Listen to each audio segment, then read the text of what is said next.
루카가 전한 거룩한 복음입니다.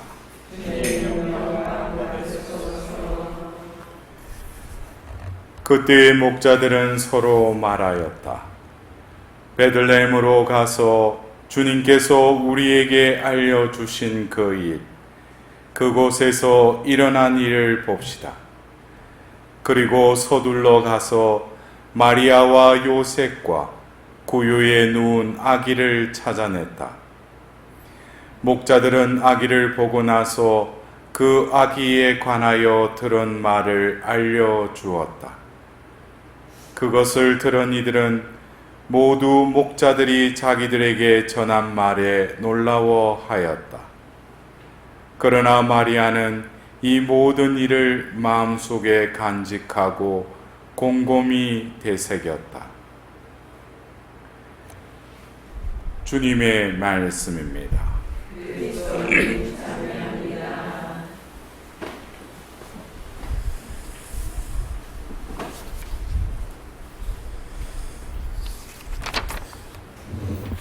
우리 교회 안에 인가된 여러 신심단체들 중에 여러분들 채나꼴로 그 기도 모임 아시죠? 그죠? 네. 제가 한 3년 전에 전국에 채나꼴로 기도 모임을 또 가지고 있는 또 지도하는 신부님들의 그 모임이 있어서 그 기정에 참석한 적이 있는데, 이런 나눔을 하는 중에 어떤 교구에 그 지도하시는 신부님이 자기 교구에 조금 이렇게 어려운 일이나 결정할 일이 있으면 그 신부님을 꼭 부른대요. 그래서 그 신부님은 또 그분이 뭐 많이 배우고 뭐 이렇게 학식이 많은 그런 신부님도 아닌데, 어떤 결정을 내릴 때나 뭐 교구가 어떤 어려움 중에 봉착했을 때 그 신부님에게 또 조언을 듣는데, 근데 주교님도 그 신부님으로부터 또 그런 조언을 통해서 어떤 결정을 또 내리신대요. 근데 그 신부님이 또 다른 신부들과 다르다기보다도 마땅히 해야 되는데, 이 신부님은 매일 그 묵주기도 20단을 하루도 빠짐없이 이렇게 바치신대요. 그러면서 그 나눔을 하는 그 신부님이 나도 해야 되는데 그런 말을 하는데, 여러분들 중에도 매일 그 묵주기도 20단씩은 기본으로 다 바치시죠? 예. 기본으로 다 바치셔요? 네, 그래요. 근데 그 신부님께서 왜 그렇게 어떤 어려운 거나 교구에 현안이 있을 때 또 가서 또 거기에 대한 자신이 어떤 경험하고 자신의 생각을 나누기보다는, 아마 제가 이것은 제 추론일 수도 있어요. 이분은 그 묵주 기도를 통해서 지혜로워지신 거예요. 여러분들, 묵주 기도는 관상 기도라고 그러죠. 그 신비를 통해서 예수님의 삶을 묵상하고 특히 성모님의 그 삶이 집약되어 있죠. 그래서 그냥 묵주 기도를 단수 채우기를 위해서 바치는 그런 기도 방법도 있겠지만, 그 신비 안으로 들어가서 그 신비 안에서 바로 그 성모님의 발자취, 또 그 신비 안에서 성모님의 어떤 하는 그 마음 자세와 또 그리고 어떤 행동 거지를 그 신비 안에서 계속 그 매일매일 그 신비 안에서 머물다 보면은 성모님을 닮아가겠죠. 그래서 우리가 묵주 기도를 한다는 것은 그 말 그대로 성모님의 삶, 성모님의 존재를 우리는 닮아간다는 것이죠. 여러분들은 그 신비 안에서 저도 어떤 때는 뭐 묵주 신비 바치다가 딴 생각하는 경우도 많지만은, 그 신비 안에서 그 성모님의 그 모습을, 또 더불어서 그 신비 안에서 성모님께서는 어떻게 그 마음이 움직이셨고 또 어떻게 행동하셨는가, 이런 부분을 또 바라보면서 기도하면은 일거양득 또 자신의 존재도 바뀐다는 거예요. 내가 원하는 것도 응답받을 수 있지만은 중요한 것은 내 존재가 변화가 된다는 거예요. 묵주기도를 바치면서. 그래서 어떤 천상의 것, 그 신부님 같은 경우에는 지혜를 받은 거죠. 여러분들 오늘 우리가 들었던 그 집회서의 말씀이 지혜 문학의 그 구약의 지혜 문학의 한 권인 집회서의 말씀을 우리가 들었잖아요.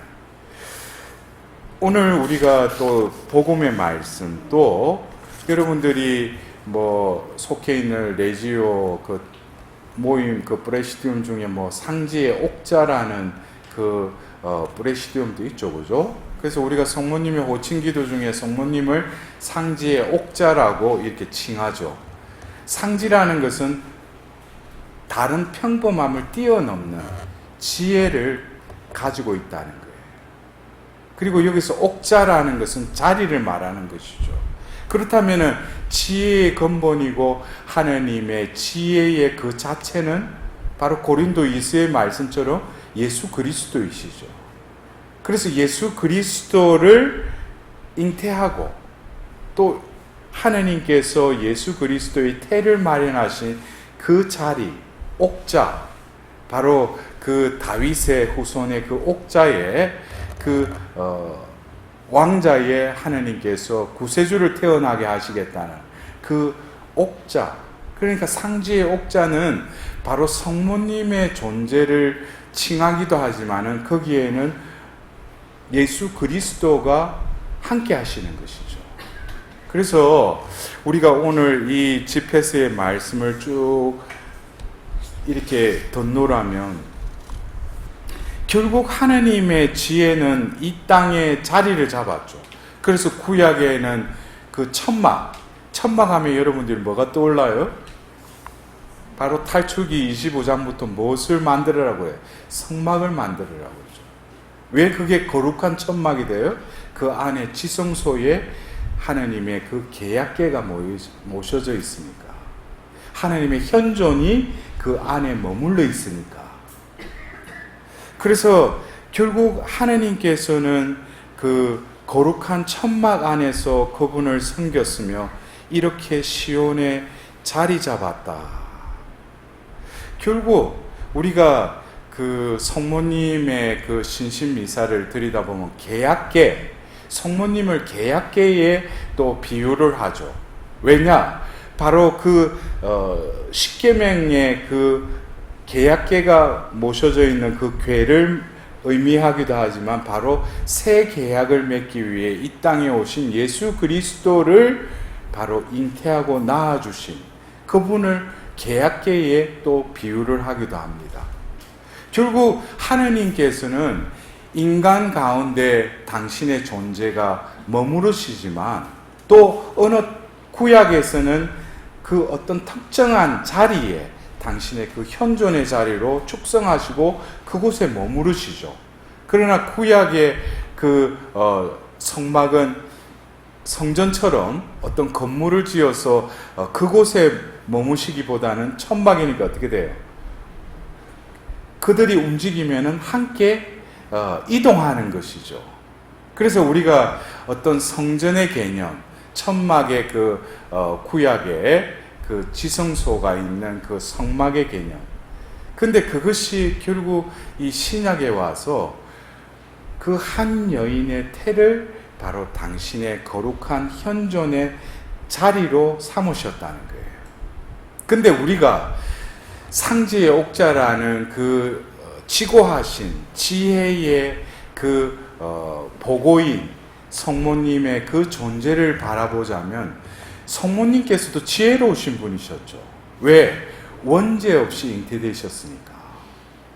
원죄 없이 잉태됐다는 것은 그 존재가 하나님의 신성을 그대로 반영하고 있다는 거예요.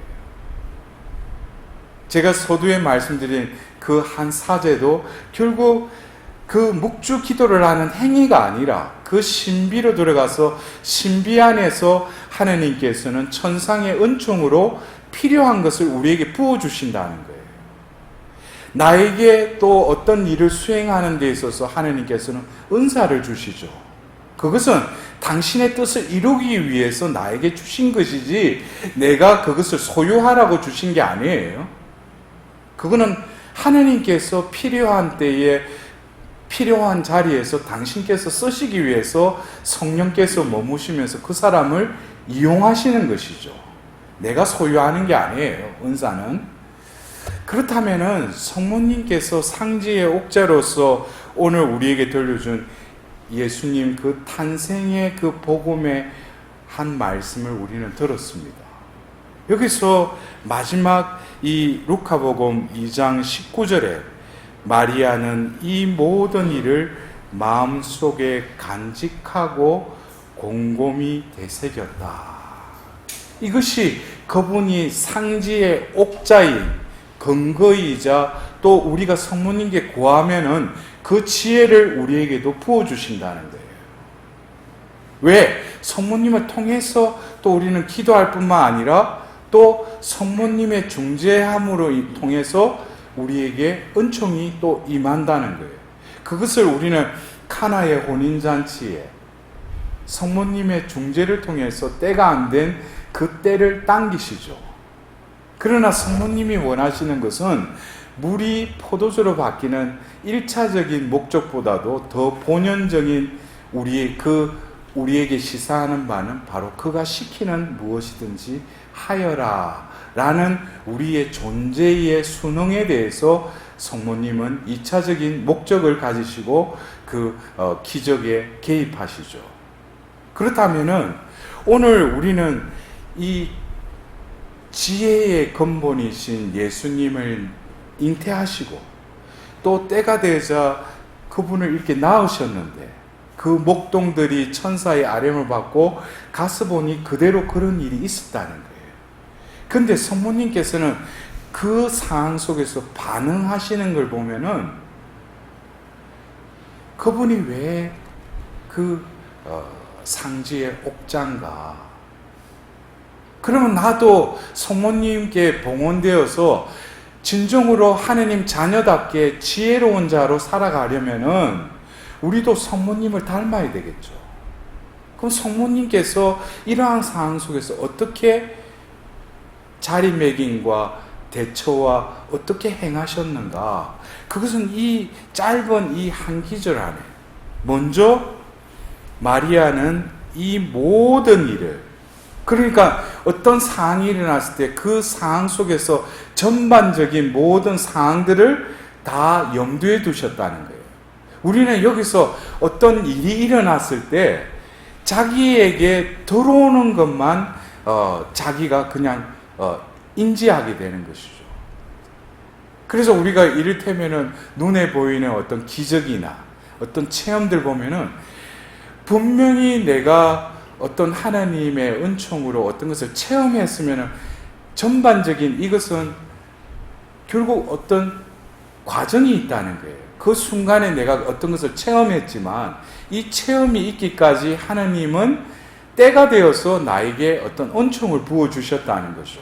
그렇다면 이 모든 일이라는 것은 성모님께서는 그 순간에 일어나는 그 상황 속에 감정이 그냥 동반되어서 그냥 놀라고 기쁘고 이런 것이 아니라 이 모든 전반적인 것을 다 마음으로 보았다는 것이죠.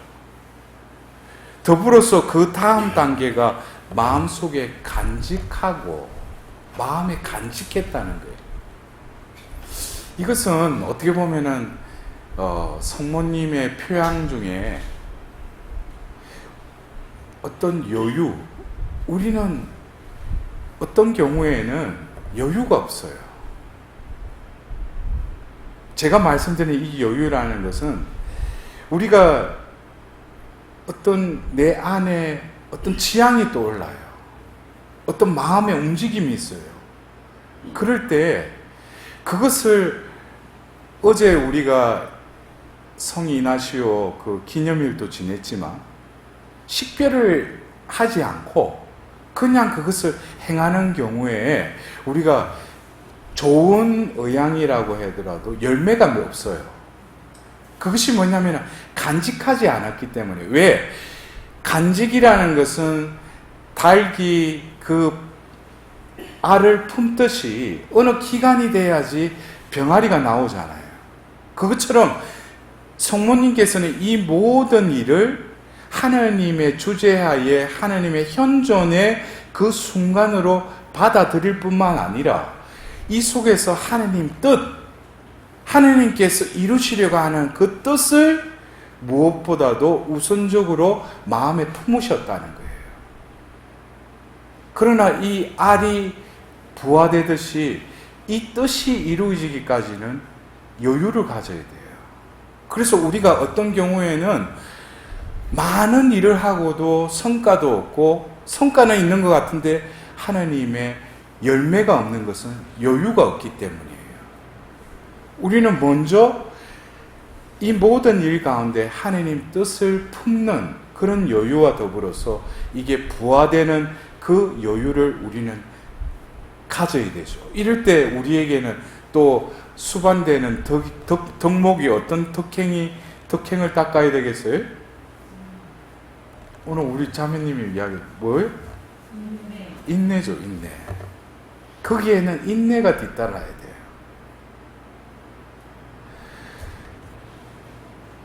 우리가 어떤 이 여유와 인내의 가정에 길들여지면은 결국에 내가 할 수 있는 것은 아무것도 없어요.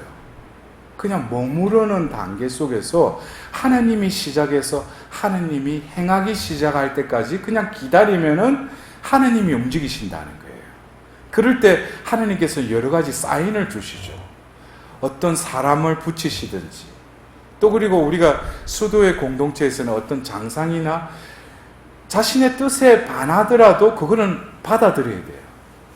그냥 순명이라는 그거를 서약했기 때문이 아니라, 왜? 하나님이 모든 것을 내 뜻과 반해서 운영하시는 것은 하나님이 주체이시니까. 그럴 때 그 여유와 더불어서, 인내와 더불어서 뭐가 또 동반되어야 되겠어요? 겸손이 함께 가야 돼요.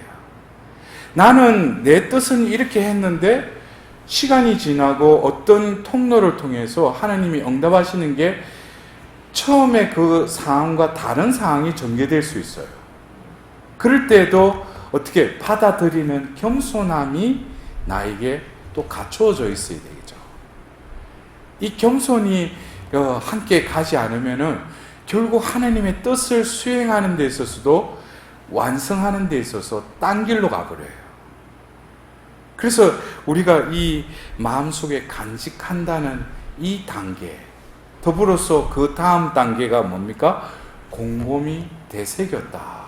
그래서 되새겼다는 게 막 골똘하게 생각했다, 이런 의미보다도 이것은 하나의 하나님의 뜻이 완성될 때까지 항구한 믿음으로 계속 나아가는 것이죠. 그래서 이러한 가정들이 성모님의 이 성경의 한 문장을 통해서 어떻게 보면 성모님의 삶이 처음과 끝이 바로 이 성경 말씀과 같이 살아가셨다는 거예요.